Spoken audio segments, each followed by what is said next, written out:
Hey all, Bill Greenberg with PhoneScholar.com. Today is Tuesday, March 8th, 2011. Sorry, I'm running a little late today, had some stuff to do. But I have two things that I need to go through first. One of my listeners is interested in buying an LG Vortex, and they wanted to know about the battery life. So if there's anybody out there that has gotten one or knows anybody that has one and knows anything about the battery life, could you please put a comment here or send me a comment at blogquestions@phonescholar.com so I can pass it on to them and then they can make an informed decision. I'd appreciate that. Number two, yesterday or the day before, I'm sorry, I put on a video that I didn't realize that I'd put on last Friday, so I do apologize for doubling up on that. Listen, in over a year, that's the first time, in almost a year, that's the first time I've done that, so I'm okay with that, but I do apologize if any of you noticed that. Anyway, here's a brief summary of what we got on the website today. To see the entire articles, please go to www.phonescholar.com, and away we go. iPad 2 launches Friday. Is everybody ready? Here's a brief thing of when and where to get one. The Apple Store online will have them available at 12:01 Pacific Time or 3 a.m. Eastern Time on Friday. Now, if you order one online, you will then get it within 2 business days, which means you'll probably get it Monday or more than likely Tuesday if you order it online. The Apple Store will have them available 5 p.m. Friday. Now, that didn't say 5 p.m. Pacific Standard Time or East Coast Time, so I don't know. Hopefully, I'm hoping that at 5 o'clock East Time, then across the country, each 5 o'clock, they'll do it. Now, remember, the lines probably will be long. Some places they may start Thursday because a lot of people have to have this first. If you go to Verizon Wireless and AT&T, they should have a good supply of iPad 2s, but just to let you know, they will not have the Wi-Fi only version as of now. That could change in the next couple of days, but as of now, they will not have that. And then there's speculation that Best Buy, Target, Walmart, and Sam's Club will also be carrying the iPad 2. I'll let you know. As of right now, that's not a definite, but that's a speculation. As I get more information on that, I'll let you know.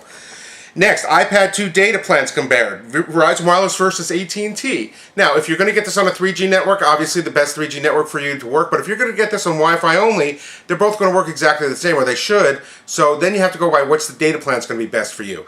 And as I've said before, and I'll go over this, AT&T offers the 250 megabytes for $14.99 or 2 gigabytes for $25. Verizon Wireless, 1 gig is $20, 3 gigs $35, 5 gigs $50, 10 gigs is $80. Remember also AT&T offers both the postpaid and prepaid if you want to do by credit card or on a bill, and then there's a difference in the overages. So there's a chart on the website in the article that you can see comparison side by side.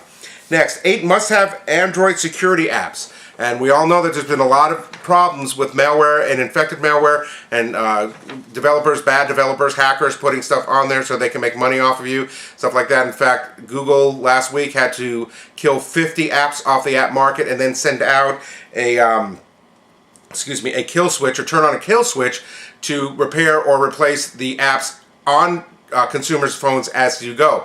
So here's 8 apps. Now the article is kind of geared towards business and IT people, but for personal use it actually works real well. And one of the apps is a McAfee Wave Source, and that has remote wipe, remote lock, and can find your phone, stuff like that, kind of like some of the new protection stuff, the BlackBerry Protect and the stuff I talked about yesterday. Antivirus Free, which scans current apps on the phone looking for malicious apps, so that's really good. And then Advanced Task Killer, which that goes through and shuts down unused or apps that are being unused to save your battery. So there's 8 of them. If you don't want to check out the entire article or read the entire article, I also put a link to a slideshow for that, so check that out. Lastly, poll, 30% of younger drivers text at the wheel. There's a big shock, but Consumer Reports last November put out a poll, 1,026 responders. Hopefully, based on this, I'm going to guess that they responded pretty accurately. Just to give you a couple of facts, car crashes are the leading cause of death for U.S. teens.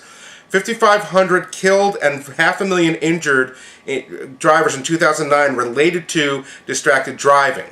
So there you get an idea. If you're doing this, be careful. Now here's the scary part. Only 36% of the under 30 respondents were concerned about distracted driving, and only 30% of them said that it felt it was dangerous to use a phone while driving. So 3/4 of the under 30 drivers out there don't care about the fact, it seems like, or don't think that it's dangerous that they're texting or driving while talking. Kind of scary thing. So if you have a teen, make sure they're doing it. Of course, here in California, it is illegal for a teen to use the cell phone in their car, period, which I think is an excellent rule. as a person who uses it in this car a lot, I also wouldn't mind to see it completely go, but we'll have to see. Anyway, that's all I got for today. Have a great day. I will talk to you tomorrow.